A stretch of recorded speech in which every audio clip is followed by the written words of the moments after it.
गजा में इंसानी हकूक की खिलाफ वर्जियों के खिलाफ अमरीकी सेनेट में करारदाद मुस्तरद। अमरीकी सेनेट ने गजा में इंसानी हकूक की खिलाफ वर्जियों के खिलाफ करारदाद मुस्तरद कर दी है। अमरीकी सेनेट में करारदाद गजा में इंसानी जानों के ज़िया की तहकीकात के लिए पेश की गई थी। ऐवान के 100 में से 72 अरकान ने करारदाद की मुखालफत में वोट दिया। ये अमर काबिल जिक्र है कि अमरीका गजा में इसराइल की जानिब से फलस्तीनियों के कत्लेआम की नस्लकुशी करार नहीं देता।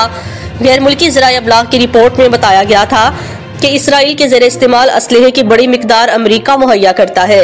वॉल स्ट्रीट जर्नल की रिपोर्ट में कहा गया है कि अमरीका ने गजा पर बमबारी के लिए इसराइल को बंकर बस्टर बम फराहम किए, जिनको इस्तेमाल करके इसराइल फलस्तीनियों की नस्लकुशी का मुर्तकिब हुआ है।